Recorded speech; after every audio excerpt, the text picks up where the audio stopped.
First, David Adam Pate. A bottle of liquor abandoned deep in the woods of Lancaster, where local kids would sneak away from their parents to look for squirrels. October 2013. David Adam Pate had just been released from prison. He was 25 years old with the word Satan tattooed on his face and a gang number carved into his neck. Ricky James, 33 years old, met Pate at a gas station. Just a few casual words, an invite to share a drink. They wandered down a grassy trail about half a mile from Pate's home. Inside his jacket sleeve, Pate hid a knife he once described as just like Michael Myers' blade. He struck again and again until Ricky collapsed, too stunned to scream for help. He tied a rope around Ricky's neck and dragged him closer to Beaver Creek. He was too drunk, too tired to carry the body there, and stumbled home to hide his clothes, planning to burn them later. 3 weeks later, kids searching for deer stumbled over a human leg bone. Word spread fast. Lancaster County deputies raided Pate's rundown mobile home. They found 21 knives, homemade masks, and a half-burned, blood-stained T-shirt buried under the yard. His cousin remembered.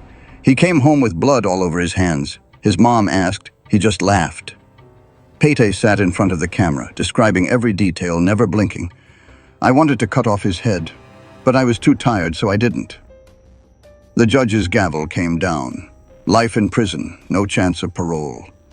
11 years have passed. Pate still sits in solitary confinement with Satan carved into his forehead. Sometimes evil doesn't hide in the woods. It pours you a drink and calls you a friend.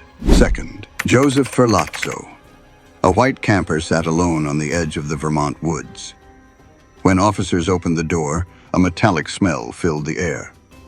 Inside the bathroom, Emily Ferlazzo, 22 years old, lay curled up. Around her, 4 black trash bags holding what no one dared look at too long. 3 days earlier, Joseph, 41 years old, had taken his wife on an anniversary getaway. That old camper was their tiny moving home. They parked close to Joseph's sister's Airbnb. On that cold night, they argued. Emily hit Joseph, then fell asleep on the bed. He pointed a gun at her, pressed it close, and pulled the trigger twice. When it was done, he exhaled, peeled off his blood-stained shirt, and hid it under a seat. By morning, Joseph was calmly eating pancakes with his sister as if nothing had happened. At noon, he drove the camper to St. Albans and borrowed a friend's garage. Joseph hid Emily's body by sealing it inside multiple trash bags. That same night, he drove back to Northfield, New Hampshire. When Emily's parents asked, "Where is she?"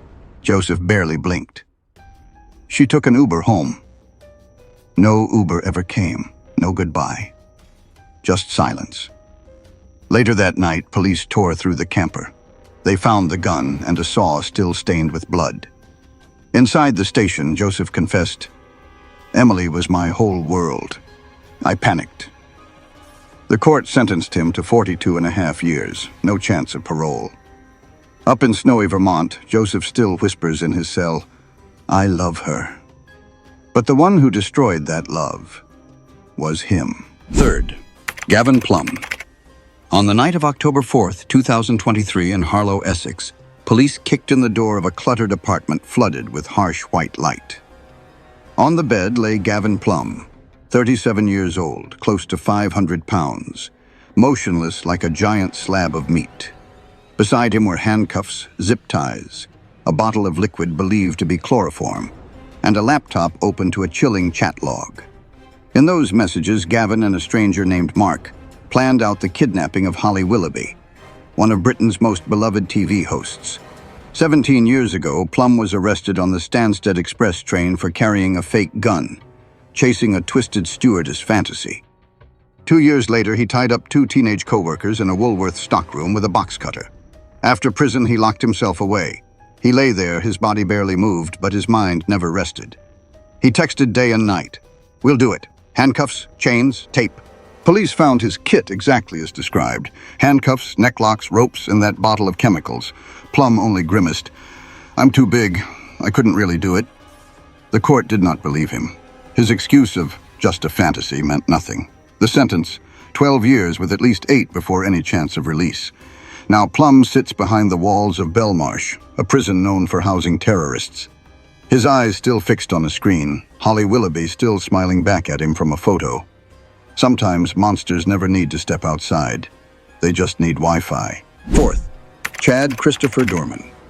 When deputies reached the small log house in Monroe Township, Ohio, on the afternoon of June 15, 2023, they found 3 little boys lying lifeless in the grass, their backpacks dropped beside them.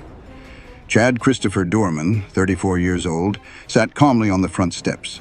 His rifle rested by his feet, as if he had just finished mowing the lawn. Neighbors heard the screams of a 14-year-old girl, the sister of the 3 boys, as she ran barefoot into the street, her hands covered in blood, gasping, "My dad shot everyone." Chad had once been the family's rock, a wife at home caring for the kids, 4 children who called him their hero. But behind those wooden walls, Chad had been hiding a quiet rage. 3 months earlier, he made a plan. That day, he lined up his 3 sons in the yard. He fired his gun again and again, giving them no chance to run.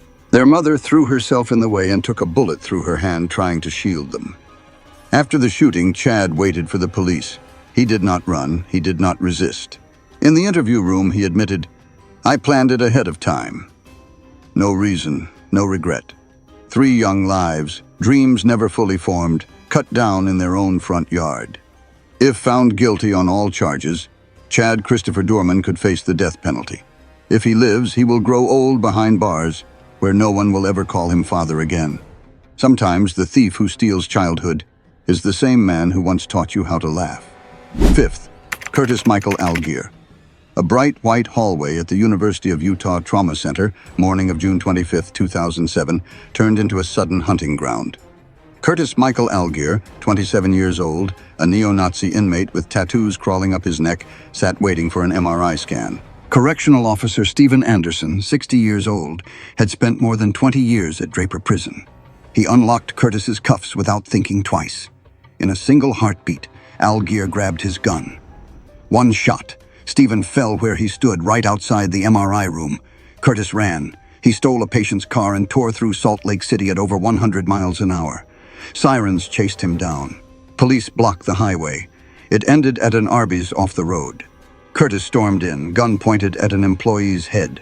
A customer named Eric Fullerton lunged at him, slammed him down, and took heavy injuries to stop that final bullet. In court, records showed Curtis had done time for theft and for threatening to kill police. He once bragged, "Cops are nothing but bait." Standing before the judge, he lowered his head. "I'm not a monster." But Utah did not believe him. Life in prison, no parole. The last door for this skinhead slammed shut for good. Curtis Michael Allgier still sits behind bars, a swastika tattoo bold across his forehead. A tattoo does not pull the trigger. A human hand does. Sixth, Joseph Czuba, Plainfield Township, Illinois. Morning of October 14th, 2023. Police found a 6-year-old boy under a blanket in the garage near an SUV. His mother, Hanan Shaheen, knelt close by, phone pressed to her chest, blood soaking her shirt, still calling 911. The attacker was Joseph Czuba, 71 years old. The landlord, the kind uncle who once bought the boy gifts. For 2 years, Hanan and her son rented a room in his house. They ate at the same table. They traded polite words every day. Then the Israel-Hamas war broke out. Joseph panicked. He muttered about the end of days, stuffed cash under his mattress, convinced himself Hanan was bringing strangers into his home to hurt him. That morning, Joseph grabbed a knife and stepped into their rented room. Hanan grabbed her child and ran. The boy could not run fast enough. When police arrived, Joseph sat on the curb, blood trickling from his forehead. He whispered, "They had to die." The court called it first-degree murder, a hate crime driven by religion. Life in prison, no parole. Inside his Illinois cell, Czuba still murmurs prayers, but no God answers him now. Only iron bars and darkness. Some people carry fear to bed, then turn that fear into someone else's blood. Seventh, Timothy Ray Jones Jr. A rotting SUV sat on a dark Mississippi road, night of September 6, 2014. Timothy Ray Jones Jr., 32 years old, single father of 5, sat behind the wheel. His hands were dirty. His eyes were cold as stone. In the back, 5 black trash bags. The oldest child inside was 8. The youngest was just 1.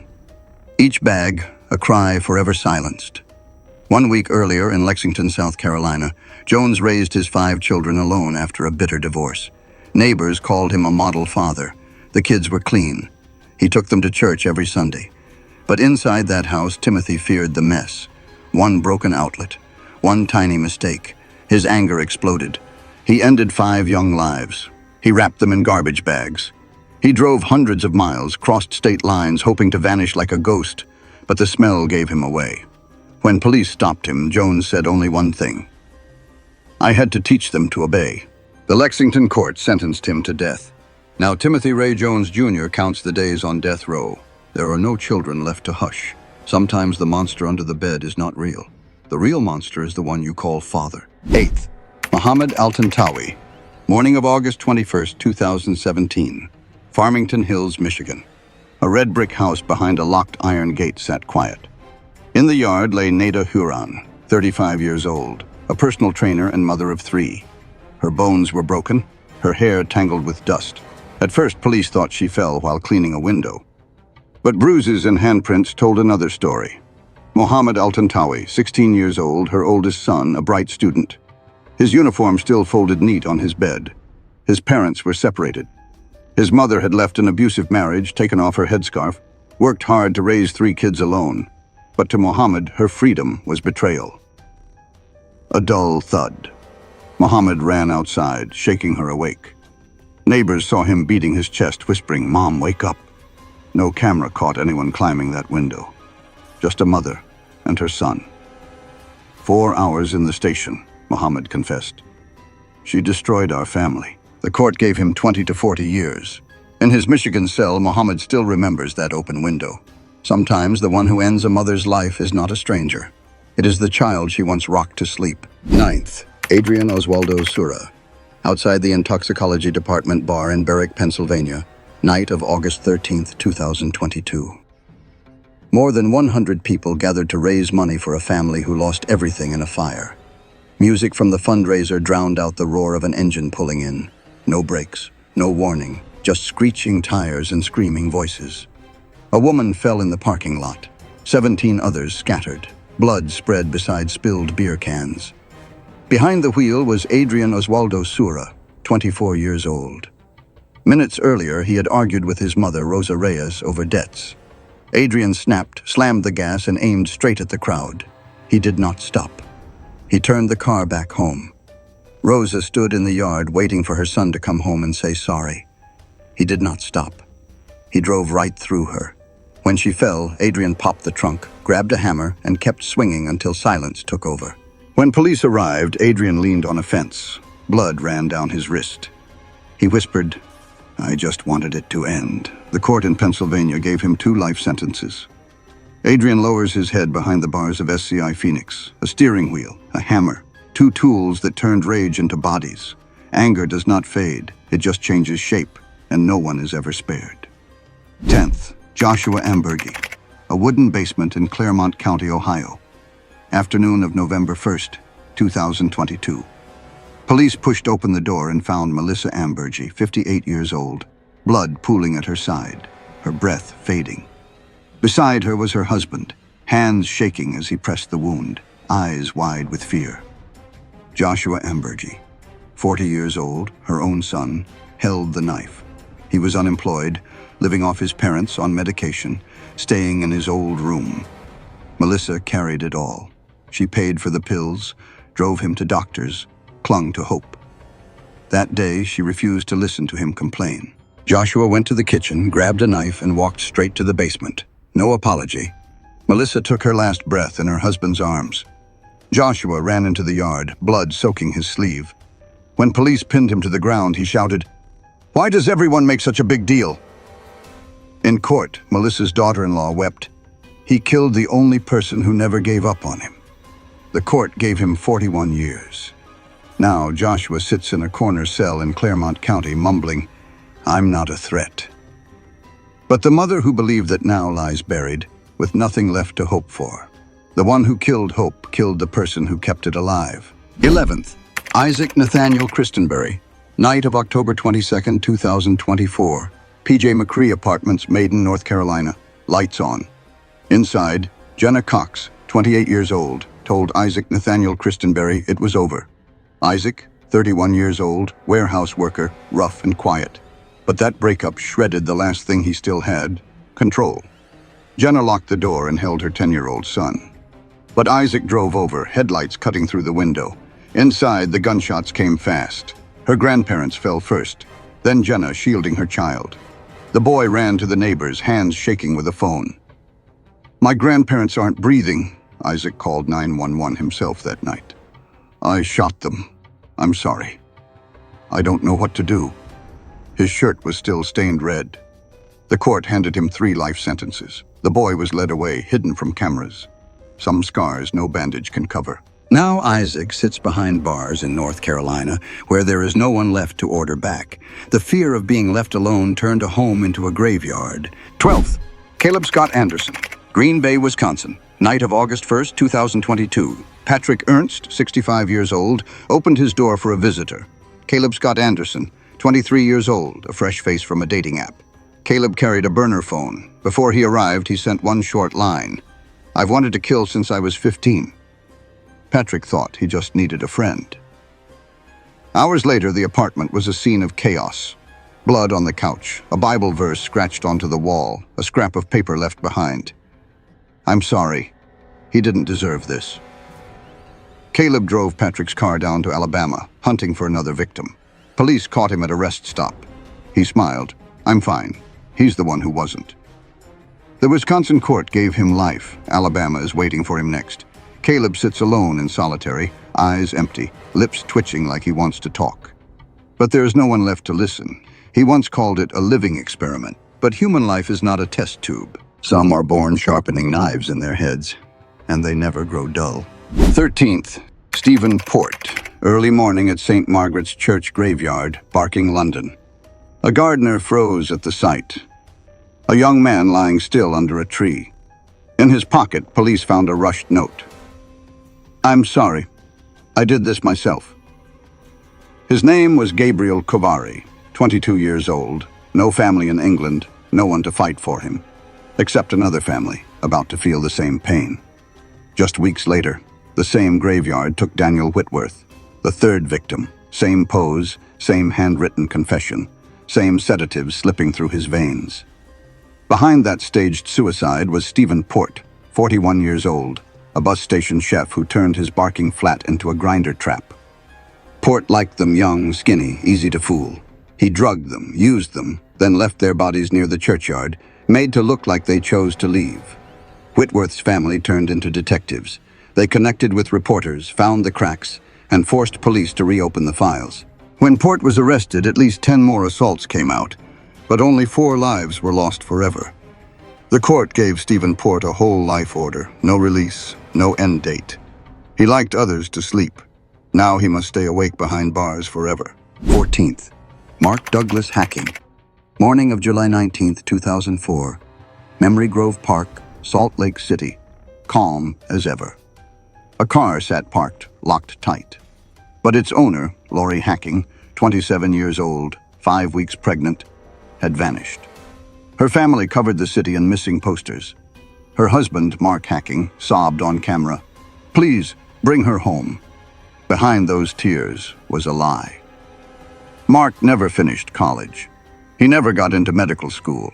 It was all a mask to keep Lori from seeing the truth. When she found out, they argued. That night, as Lori slept, Mark took out a small gun he had hidden, fired once, wrapped her body, and drove to the city landfill under cover of darkness. 3 months later, deep in the rotting trash, they found Lori's skull, proof that Mark's secret could not stay buried. He lowered his head and confessed, "I just didn't want to lose her to the truth." The court did not want to hear more. Minimum 6 years, maximum life. Maximum. In Utah, 6 to life means Mark still waits inside with no clear day to walk free. Some lies kill a life not yet born. And now Mark lives inside a cage made of his own lies. 15th, Kandawasvika, Kahari. An SUV parked inside a garage. Inside it lay Susan Ramberg's body. Next to her, her 10-year-old son sat quietly, waiting, not yet understanding he was holding death in his lap. March 2023, Reynoldsburg, Ohio. Kandawasvika Kahari, Susan's boyfriend. 39 years old. He lived with her and her son. The day Susan disappeared, neighbors only heard shouting. No one knocked on the door. Kahari hit her, choked her until she passed out, then dragged her into the garage. When she came to, she was still breathing. He pressed down again. This time, Susan's eyes stayed closed. He forced the boy to help lift his mother's body into the trunk. "Mom's just sleeping. She's going to the hospital." For 3 weeks, the boy stayed home alone. Sometimes he opened the trunk to check on his mother. Kahari would drop by, leave a few boxes of food, then vanish again. When police finally knocked, the boy only said, "My mom's in the car." Kahari confessed. The court gave him 39 years to life, no early parole. He killed Susan. But what he truly buried was the childhood she tried to protect. 16th, Collin Jeffery, C.J. Haynie, one night in January 2020, Grantsville, Utah. The Haynie house was silent, too silent. Police stepped in, 4 bodies, one in each corner of the rooms. The father, Collin Haynie, lay curled by the kitchen. The bullet wound still warm. The one who fired was his 16-year-old son, Collin Jeffery Haynie, CJ. He did not run. He did not cry. He just looked at his father and whispered, "I was going to burn the house. Start over." That night, CJ watched the clock. His mother, Consuela Alejandra Haynie, 52 years old, came home first. He fired. His sister Alexis, 15, locked the back door. He waited. Fired. His brother Matthew ran down the hall, too late to escape. The youngest, Milan, fell right after. His father came home last. Opened the door and saw CJ waiting with the gun. The father dropped to his knees. The shot hit his leg. He wrestled the gun from the same son he once called "my golden boy." The family had tried to pull CJ from the darkness. His mother asked, "Do you want to see a doctor?" CJ shook his head. His father kept him home, afraid of the record. In July 2023, the sentence came. 4 lives, 4 stacked sentences, more than 100 years locked away. No early release, no mercy. A house once kept the rain out. A son turned it into a graveyard. Some are born just to erase the sound of laughter under one roof. 17th, Logan Burnett, night of August 6th, 2024. Burrell Road, Ipswich. The pavement still warm, crowds moving through the evening light. Courtney Mitchell, 26 years old, mother of 3, was out with friends when she spotted Logan Burnett, 27, the man who had threatened to kill her more than 20 times in just 5 hours. Courtney turned and ran across Stoke Bridge. Her friends ran too, but Burnett stayed close. On Burrell Road, in front of friends and strangers, Logan Burnett caught up with Courtney, pulled a knife, and drove it into her chest. Courtney fell. Bystanders, paramedics, and police tried to save her, but she died in the hospital that same night. Courtney had told friends about the abuse, the death threats, but that night her warnings came true. After the stabbing, Burnett ran along the riverbank, swam across to hide. By morning, police raided a house in northeast Ipswich and found him inside. When they cuffed him, Burnett only whispered, "Is she dead?" In February 2025, Burnett was sentenced to life in prison, with at least 24 years locked away. Courtney's family said, "We serve a life sentence now too, with no Courtney beside us. She will not be remembered only as a victim, but as a voice against domestic violence." 18th, Harrison Van Pooss, late afternoon, August 23rd, 2023, Minnis Bay, Kent, an empty beach. Grass rustled in the wind. Claire Knights, 54 years old, had just walked her spaniel after a swim. Her wet footprints dotted the sand, the last trail of a peaceful life. Harrison Lawrence Van Pooss, 21 years old, wandered near the shore. A night before, he had been thrown out of a pub for filming under women's skirts. A night later, he turned into the killer of a stranger on a quiet path by the sea. He pulled a knife, forced Claire down the damp sea wall. He struck her again and again. The dog barked itself hoarse. Claire's body lay face down in the dark water ditch. Afterward, Van Pooss took the spaniel, bought it a treat at a shop, then drank himself to sleep in a tent by the dunes. 2 days later, Claire's son found his mother's body. Police traced the dog's microchip and dragged Van Pooss out of his tent. He confessed. The court gave him life, with at least 25 years locked away. Some carry knives to steal. Van Pooss carried one to rip apart a walk on the beach. When asked why, he only laughed. I don't remember. But Kent remembers. That shore forever stained by the footprints of a camper tangled in his own nightmares. 19th. Jason Flore. Morning of August 18th, 2023. An abandoned parking lot at Chowley Railway Station, West Sussex, England. There, Jason Flore, 26 years old, stabbed Stephanie Marie, 19, the mother of their child. Both were homeless, living in a tent near the tracks. Their story began when Stephanie was just 14 and Jason was 21. Sweet at first, then possessive, then violent. That morning, people saw them arguing in the misty lot. Flore shirtless, a knife in his hand. Stephanie screaming, her back soaked in blood. The wound went deep into her chest, right in front of commuters on their way to work. Afterward, Jason ditched his bloody clothes and walked his dog through town like nothing happened. He tried to sneak onto a train at Three Bridges Station, but got turned away for being half naked. He lingered nearby, but did not get far. Police caught him near Hlet Avenue East. He kept whispering, "She did it to herself." In court, he blamed it all on Stephanie, called it suicide. But the cameras showed everything, her hands covered in scratches where she fought him off. On February 19th, 2025, Hove Crown Court gave Jason Flore life in prison, with at least 21 years locked away. People say the ones who swing a blade at love never come home again.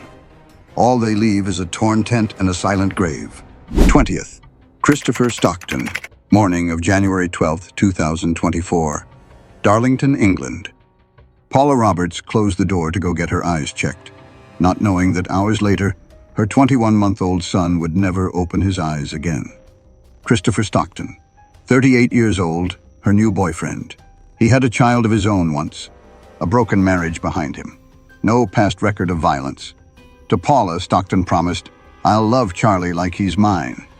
But just 20 minutes after she left, Stockton called for help. The boy choked on a cookie. "Come on, wake up. Wake up, little man." Charlie went to the hospital. Massive brain trauma. Blood vessels ruptured. A doctor said, "This is like a car crash." Charlie did not wake up. He never got to know how small he still was. Hidden cameras revealed bruises long before that morning. Paula knew. Paula installed the cameras. But Paula still left Stockton to watch her baby, and stepped out the door one last time. The court gave Stockton life in prison with at least 25 years. Paula got 4 years for neglect. Charlie has no sentence left to serve, only a cold grave and a childhood erased by the ones meant to keep it warm. 21st. Graham John Ennis. Tasmania, Australia. Graham John Ennis, 38 years old. Everyone in Circular Head knew his name. The petty thief. The runner. The man who pointed a gun at police like it was a game. Night of September 20th, 2015. One call. Suspicious car might be stolen. Police found Ennis at a farm. He gunned the engine and took off. Screeching tires, gunshots. Ennis fired back as the car tore onto Bass Highway. A tire blew. He ditched the car, sprinted across a field, ducked into an Arby's, pressed a knife to a throat, stole another car. But this time the net closed at Peggs Beach. Graham John Ennis knelt in the sand, steel cuffs locked on his wrists. The court gave him 8 years. But for Ennis, prison gates were just fences to climb. In 2019, he scaled scaffolding, ripped through wire, vanished again. Around Risdon Vale, people locked windows. Schools shut down. A day later, police cornered him in the woods, soaked, out of breath, nowhere left to run. New time stacked on old time. Every escape just forged another shackle. The tattoo on his neck still says thug. The dream of freedom still drips blood. But the steel at Risdon Prison always wins. The only place that cages Ennis without even needing a lock. 22nd. John Allen Ditullio, Florida, 2006. The new Port Richey mobile home park looked quiet enough.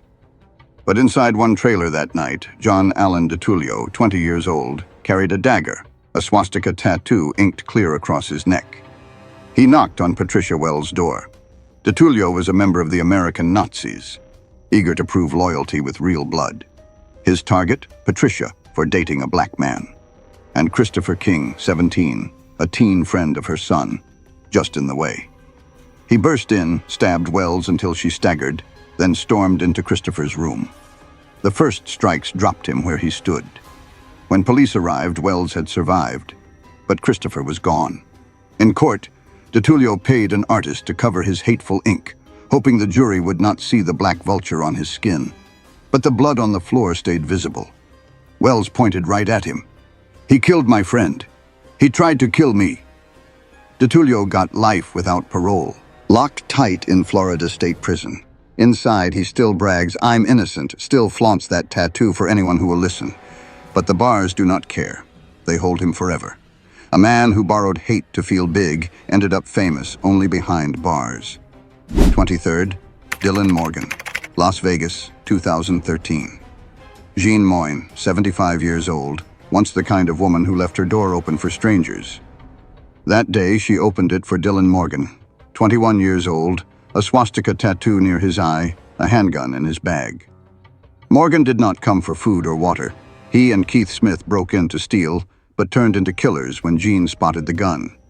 Morgan hit her with the gun's handle, then pulled the trigger. Jean fell by the bathroom sink. Morgan grabbed what he could, a laptop, a purse with $800, keys to the Cadillac Escalade outside.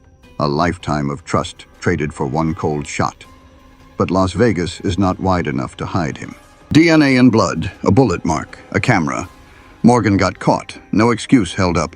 The Nevada court gave him life with parole possible, but only after 20 years behind bars. Now Dylan Morgan sits in Nevada State Prison. The swastika fades with time, but most hated stays carved on his forehead. One bullet ended Jean's life and took every year Morgan thought he had, now rusting away behind steel. 24th, Jacob Pauda, Texas Lubbock, February 2016. Mercedes Ramirez, pregnant, eyes swollen from crying, and was punched straight in the mouth by Jacob Pauda, 31 years old, standing in the living room. They argued about the baby. Pauda screamed, "Not my kid." She tried to run. He shoved her down, grabbed a kitchen knife, chased her. Pauda beat Mercedes until she could not fight back. She barely managed to dial her mother for help. When police arrived, he was gone with their 2 other kids. 3 days later, they caught Jacob. He scowled. "I didn't kill anyone, just taught my wife a lesson." The Lubbock County Court gave him 15 years for assaulting a pregnant woman with a deadly weapon. He called it an accident, but medical reports showed bruises. The pregnancy file sealed the truth. Since then, Pauda has sat inside Texas Department of Criminal Justice. No early release, at least 7 years before the first door cracks open. People say a man who punches the belly of a pregnant wife is not a man, just another piece of rot left to rust behind bars. 24 names, 24 stories shut behind steel, but the wounds they left behind never close. Every crime does more than steal a life. It rips families apart, shreds dreams that should have kept breathing. A father loses a child loses a mother. Someone comes home to find nobody waiting at the door. We tell these stories not to frighten, not to praise the killers, but to remember this. Evil often begins small, a lie left to grow, a rage no one stopped, a door left half open. Never forget the names of the ones lost. They were not numbers, not lines in the late-night news. They were people. They laughed, they dreamed. They deserve to be remembered as people, not shadows on a headline. Share this video as a tribute. Leave a comment. Which story stays with you the longest? Because as long as a name is spoken, as long as someone remembers, justice never dies. And believe this, no crime ever wins against a community that stands together, protects each other, and never turns away.